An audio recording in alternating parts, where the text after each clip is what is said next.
Well, the front lines. Well, the Russians are moving forward, but it's going very slowly, and the Ukrainians also have some of their own offensive in which they're able to take territory. Overall, the larger picture is that the Russians continue to march forward, and but again, both sides taking casualties. The Ukrainians much are slower, taking much slower than before. Yeah.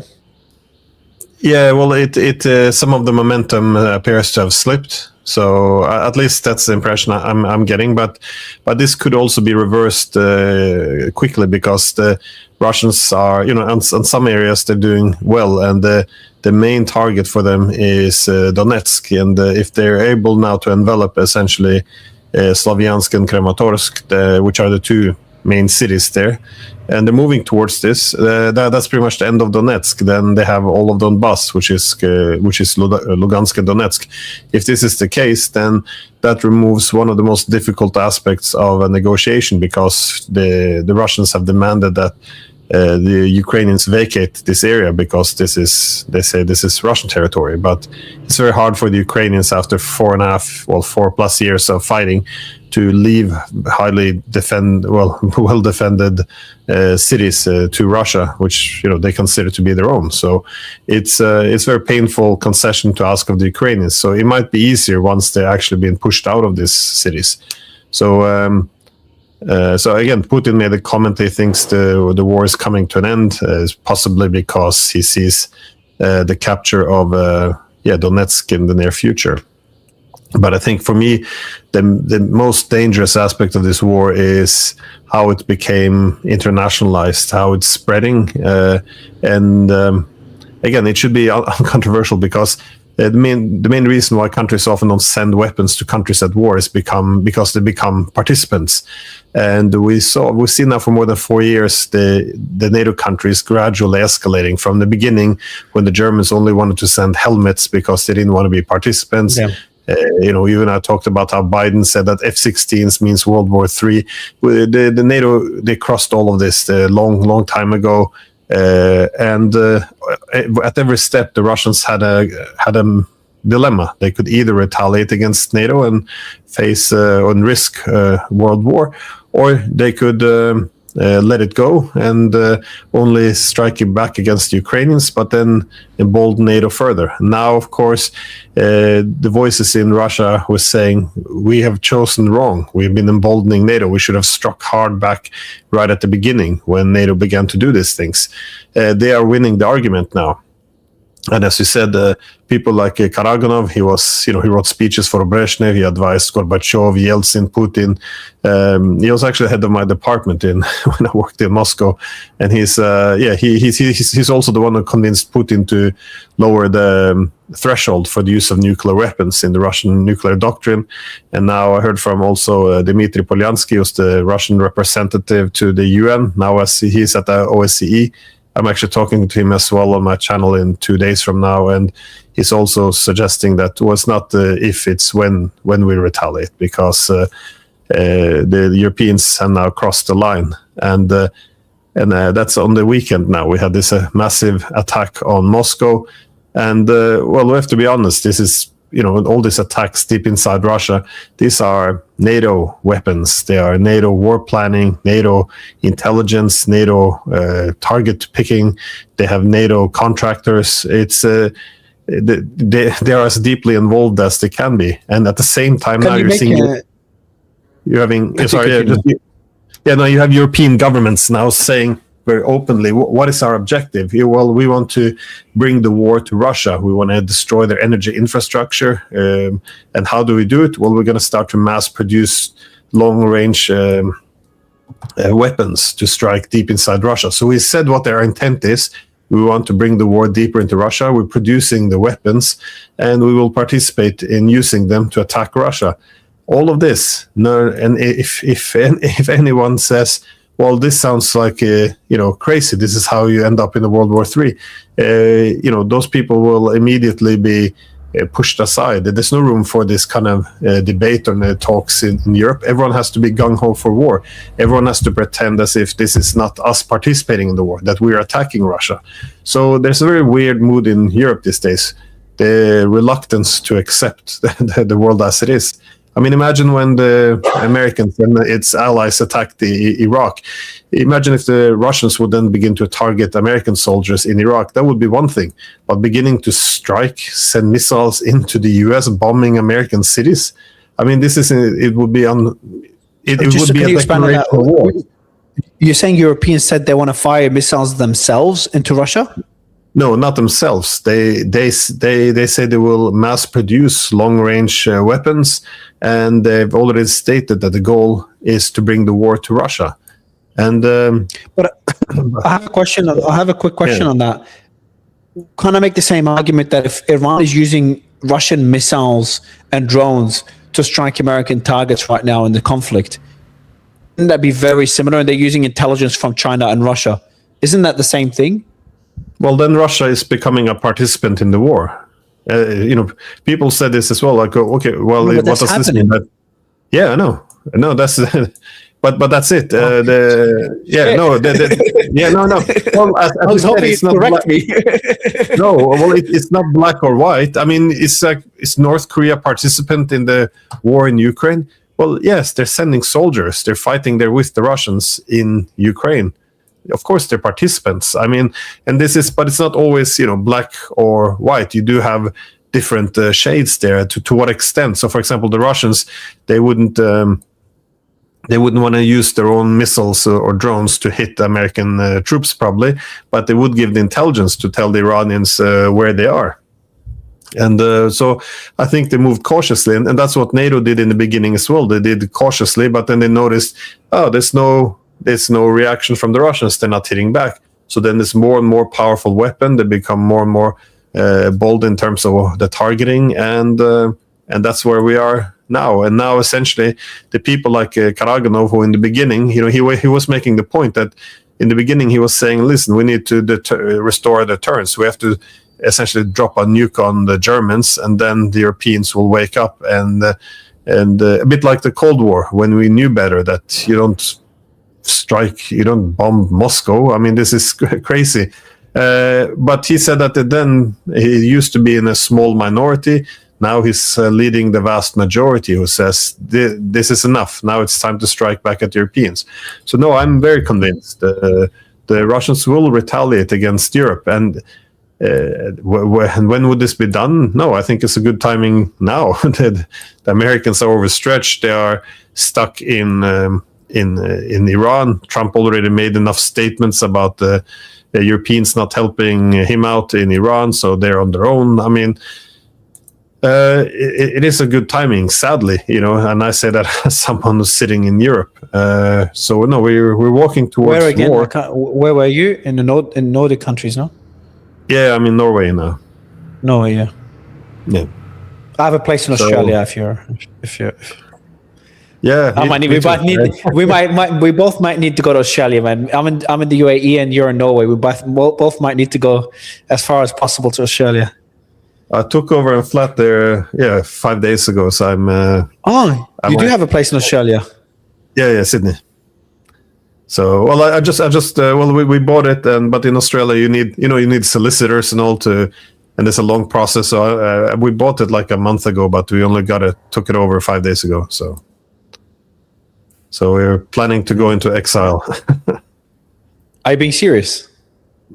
No, I'm not going to stay here anymore. Not about buying it. Oh wow, you're worried about. Oh no, I did buy it. Yeah. No, not about this. I'm asking, are you actually worried about the state of Eastern Europe? Oh no, I think Europe we were heading towards war. I mean, I've been saying this for many years. I remember I was giving a speech at my university back in was it November or December of 2013 that if we topple Yanukovych, this is going to be a horror show. The Russians will hit back very hard. This is posing an existential threat. Oh well, no. If you care about Ukraine, then you ignore what Russia's warnings are, and essentially everything is always two camps. Either you're pro-Russian or you're pro-West in Ukraine, and at every turn you have to ignore common sense. And then of course we had 7 years of this Minsk agreement when we saw the West undermining it, and and sabotaging it. Meanwhile, the argument there as well was always, well, let's just look the other. If you want to impose it as good for Russia, that means it's not good for us. And at every step, they framed everything as being either, if you want restraint, you're pro-Russian. But, look, I've said all along, we're going to go to war with Russia if we continue down this path.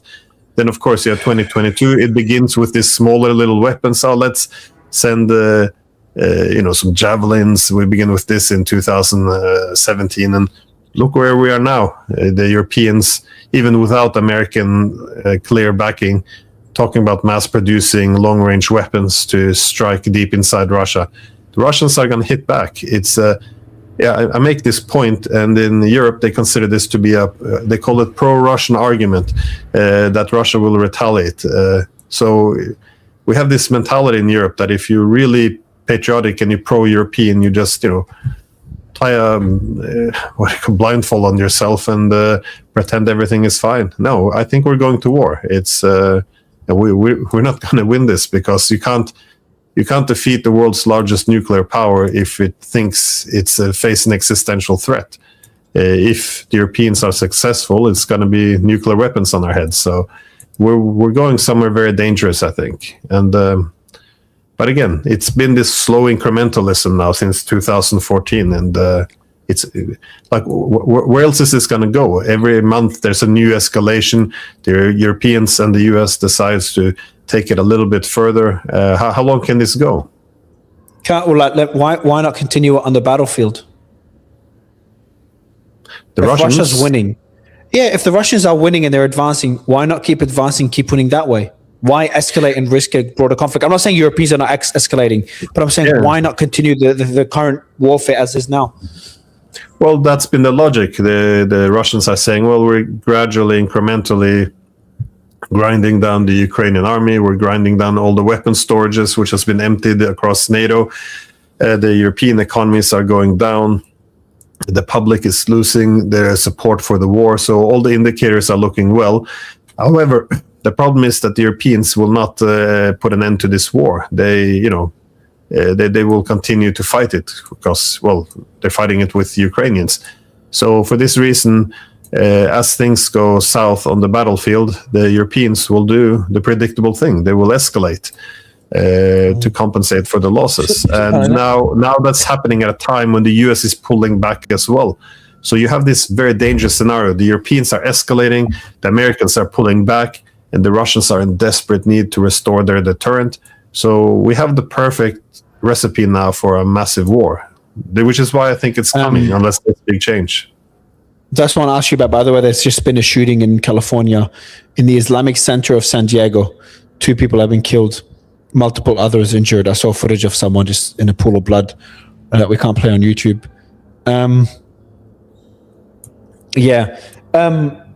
So it's unfortunate. It's whenever you have war, you just start having a lot of hate and hate-inspired crime. We've seen that against synagogues, and we're seeing now against an Islamic center as well. Just on your point, first, I agree 100% in how we're just boiling ourselves slowly.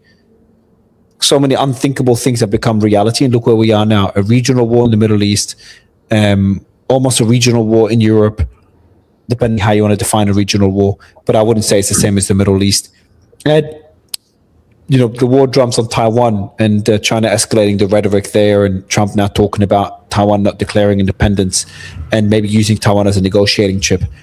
So can't believe we're here, yet we are here. But based on what you're saying, if you think that that Russia's going to escalate against NATO directly through asymmetric means or direct strikes, 2 questions. Will the US respond as part of Article 5? And number 2, what you're describing is like, if that isn't a world war, I don't know what is. Well, regarding the U.S. response, I don't know. It could go both ways, but again, this is why for the Russians they see this as a dilemma, because if they strike NATO, then they might attack Russia, and then we'll have a massive direct war.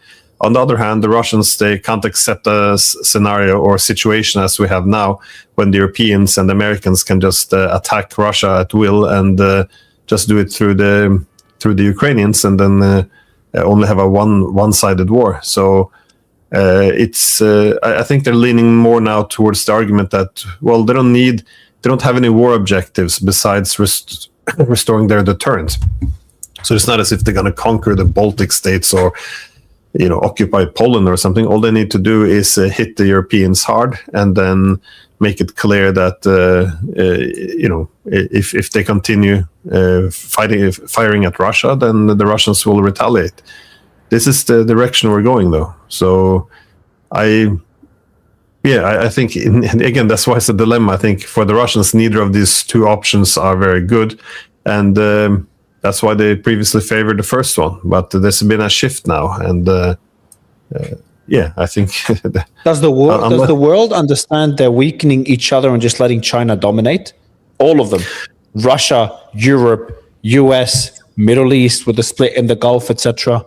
Everybody, and the only country getting stronger is China, not Russia, not Europe, not the Middle East.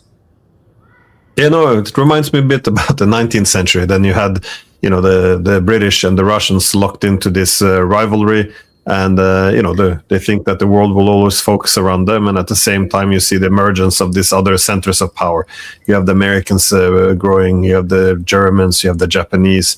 So it's quite common that when you have a great power rivalry, new centers of power emerge at the periphery. But no, you're right. China its main strategy now is, and I think that's also why they wanted to make Trump leave with a smile, is just keep things calm. And whoever is able to manage peace now, they're the one who will succeed. It's all the countries that get boiled down in wars, which will be weakened. So, we are all weakening. The Americans are weakening. Europeans are weakening. This is not good for the Russians either.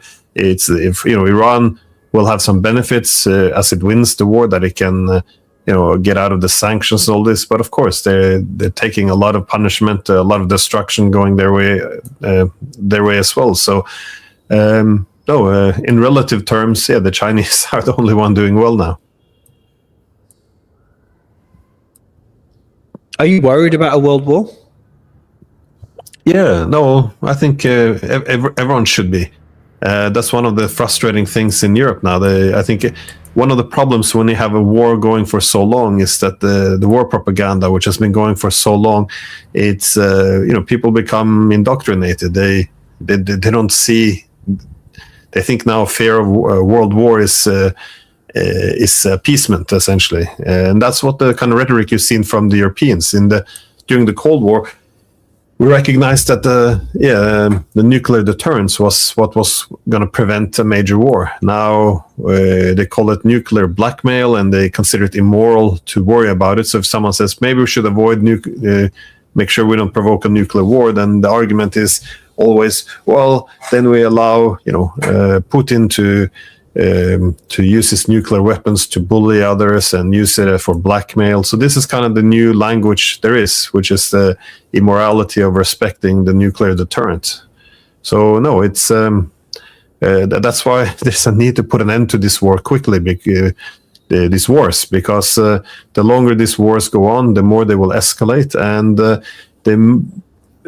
the main how I think we're going to end up in a direct war, if it happens, I mean, nothing's certain, is this delusion of escalation control. That is that the Europeans, as well as the Americans, think they can, as long as they gradually escalate this slow incrementalism, then there won't be any reaction. And that's essentially what NATO's always done quite well, this slow incrementalism. But at some point, the Russians will retaliate, and we're going to go very quickly up that escalation ladder, and I think at that point, no one's going to be able to reduce it. And I think, Iran is a good lesson from this. You go up that escalation ladder, and there's no way out. And I think we're going to go this way with the Russians now as well. First, the Russians will begin now. I think over the next days or weeks, you will see more brutal attacks on Ukraine. And then the Europeans will not take the message. Instead, they will then incentivize or encourage more direct attacks on Moscow, more belligerent statements. And then you will have a conventional attack on the Europeans. And from there on, I think it will probably escalate to well, not probably, it could escalate to at least a tactical nuclear strike. I would bet on Estonia or Germany, to be honest. But again, I'm not watching what do you call it? I don't have a crystal ball here. So a tactical nuclear strike on NATO, not on Ukraine. No, I think Estonia or Germany. But I think a conventional strike. I think we're still far away from it. But again, look where we were 4 years ago, 3 years ago, 2 years ago. It's what other directions can this take? What do we think is going to happen when we now a deal? I know it's been a long time. Yeah, and longer than I would have expected. Well, again, if you see new leaders, there's a political shift. Sorry, a political shift in Europe. All these leaders are going to be replaced by ones that would want the war to end for the sake of Europe and the energy sector, at the cost of Ukrainians that want their land back, unfortunately. But that's the reality of it. But that would be like a better solution than a direct conflict. All that Putin needs to do is just keep waiting. Yeah, but the waiting assumes that the status quo will remain stable, but there is no status quo. The escalation continues. Every time they don't retaliate, it will only escalate further because it emboldens the opponent. But no, I agree. I think that there are some who recognize that this is spinning out of control. Sorry if you don't mind, what have the escalations been recently? Because obviously I haven't been keeping up as much as I should recently. Is there any new weapons equipment? If anything, it's been de-escalatory because the Europeans don't have the same capacity to supply Ukraine because of how thin American military is. So is there anything happening where it is escalating on the European side? Oh, I think the attack on Moscow. Very much so. This is no way the Ukrainians did this by themselves. They work hand in hand with the Western intelligence services, including the Americans, by the way. So, but while this is happening, as we're going up that escalation ladder now, which I think will intensify, at the same time, you have some people recognizing that things can go very wrong very quickly, which is why you have now. I saw in Politico today, for example, that Angela Merkel criticizes the EU because they haven't been doing diplomacy with Russia. I mean, the EU has been boycotting diplomacy for more than 4 years now, so it's a bit late for her to recognize this now and to criticize this now. But they know what's happening. They know where this is all heading. So there are some voices coming up. So we'll see what comes first. Either they recognize the disaster we're moving towards, and they're able to get diplomacy going again, or we go to war. But the status quo, it doesn't exist. We are on this. We have been gradually going up that escalation ladder for a long time, and as you said, it's always made sense for the Russians. Oh, we're winning. Let's not create too many waves and spread the conflict with risking a direct war with the West. But I think at this point in time, again, because the Europeans are getting much bolder, they're stating clearly their objective, what they're planning to do, and the Americans are. If you would assess the threat from America, their capabilities are being drained in the Middle East, and also the intentions have been stated quite clearly that they don't necessarily feel the same need to come to the Europeans' aid, and so I think this would be. Again, not a good word to use, but an opportune time to essentially restore the deterrence. And this is essentially the argument which is now winning in Moscow. So I think we're going to go there in the foreseeable future. Which argument is winning? It's the one of escalation. How specifically? You're talking about both a tactical nuclear strike on Ukraine as well as a direct strike on NATO, or some other form of escalation? Because you're talking about almost like a worst case scenario. I don't think they would use a tactical nuke against the Ukrainians. It's a bit like on the battlefield when they capture Ukrainians, they take them prisoners because they are Ukrainians. They are. They're protecting but they're protecting their own land. What I mean, Just what I mean, sorry, tactical nuke on Ukraine, what was the rhetoric before was like, hey, you warn where you're going to strike to avoid casualties, give them a few days to evacuate, and strike it more of a warning rather than one of destruction. So a tactical strike as a nuke, as a warning shot to stop the escalation on the European side. No, I think it's more likely to hit the Europeans, to be honest. But they will start with the Ukrainians. I think they will strike with new weapons. They will, something that is meant to wake up the Europeans.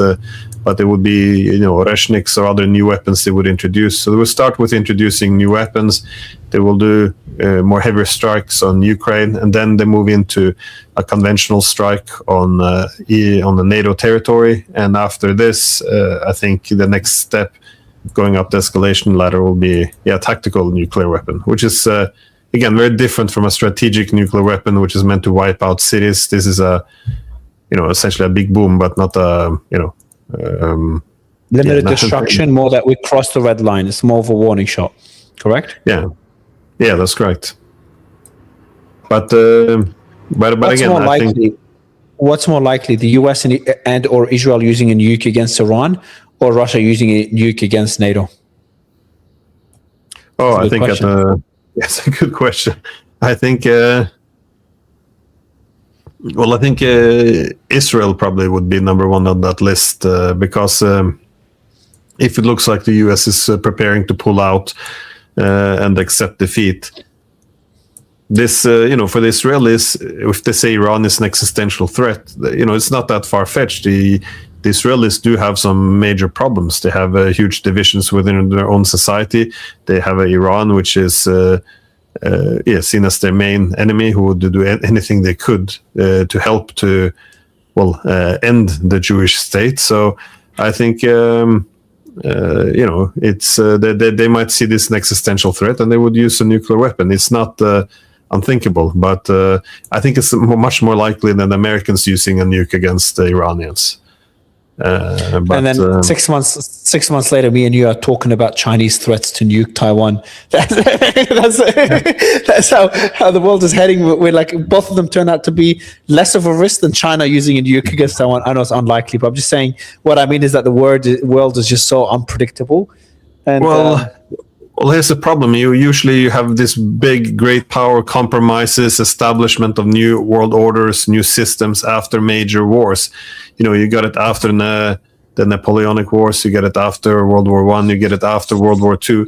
It's very unusual for countries to be able to come to such great power agreements before a war. So usually they need a war in order to set a new status quo. The problem is we have nuclear weapons now, so it's going to be very messy if we do this time as well. But this is where we're going. So ideally, we would have some great diplomats, and you would have the great powers. Get the Americans, the Russians, the Chinese, Iranians. Have everyone sit around the table, find some solutions. But we don't have this. Indeed, again, the Europeans are possibly the worst. They don't even want to talk to their opponent. This is what the discussions they're having now in Europe is, should we talk to Russia? Okay, if we talk to Russia, who should represent us? Should it be Callas? Should it be Merkel? If we are talking to the Russians and we decide who should represent us, what should our demands be? So at the end of the day, even if they can agree on all of these things, it's probably going to end up with something ridiculous like sending Kaja Kallas demanding the capitulation of Moscow or something. So it's a long process of criminalizing diplomacy, essentially. Not even being able to talk to the opponent is, and to be honest, this was Trump's strength. He was able to break these things and say, "Oh, listen, I talk to anyone." This is, unusual in the West at the moment. I mean, which Western leader could possibly go meet with, Kim Jong-un, for example? No one could. It would be too high diplomatic cost. They say, "Oh, we can't talk to him. We don't agree with him." So this is kind of this has become the political class in the West now. There are 12-year-old girls in the schoolyard not wanting to talk to the other girls, trying to freeze them out. This is not statesmanship. This is not statecraft. This is basic diplomacy. If you don't sit down with people you already agree with, you sit down with the one you don't agree with. I mean, this should be common sense, but we abandoned it a long time ago. In my view, Glenn Diesen's analysis reflects a very dangerous turning point in the Russia-Ukraine war.